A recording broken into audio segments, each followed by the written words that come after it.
Okay, I'm just gonna have to say this right off the bat.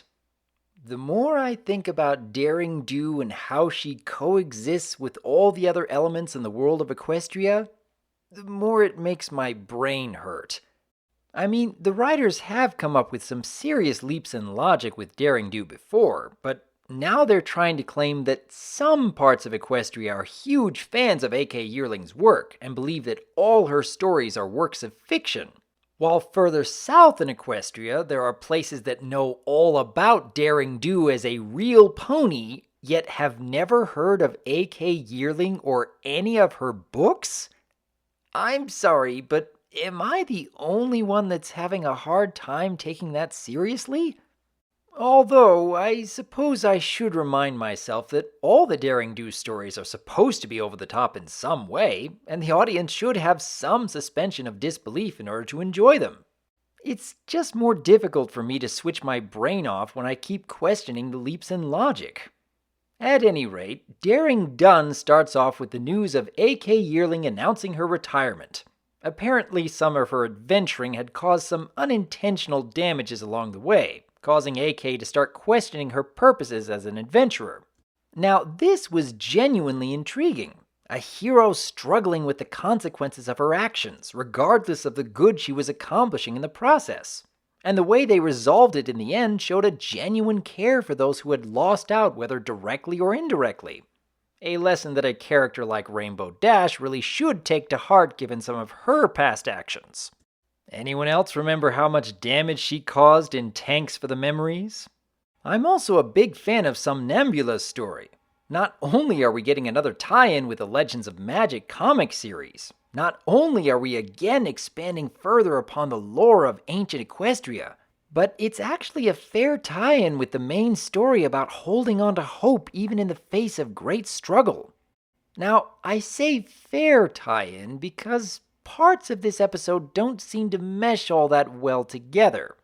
I like the setup of Daring Do tying in with an ancient story of Somnambula. I like the fact that Pinkie Pie and Rainbow Dash are the ones driving Daring Do to believe herself again, even having the three of them going through a similar trial to Somnambula at the climax of the story.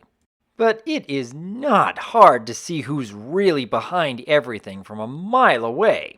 You can't help but question why Rainbow gets captured so easily without a fight except because the story needs it to happen, and both Pinkie and Daring Do just jumping into the pit of acid to be popped back up by steam vents? Ugh. I know I'm supposed to have some suspension of disbelief here, but it's really distracting.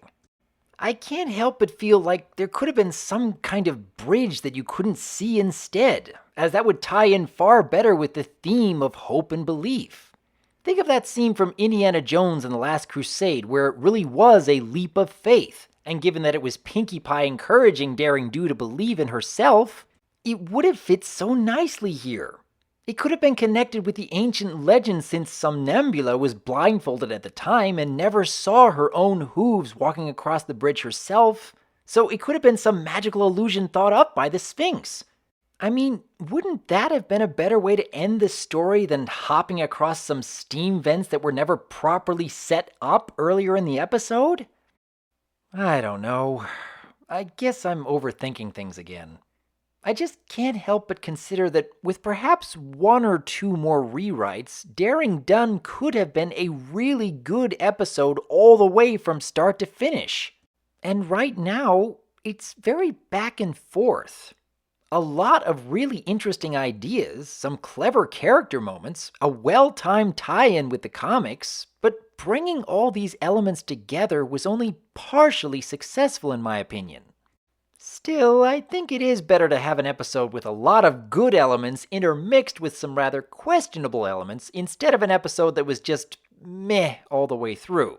Because at least in this case, Daring Done is a good deal more memorable because both the good and the bad stick out in your mind that much more. What do each of you think? Given all we've seen from Daring Do and the forever fangirl Rainbow Dash in the series thus far, was this a good story to tie them in with another character from the Legends of Magic comic series? What do you suppose might be coming next now that there's only 2 remaining characters left to explore?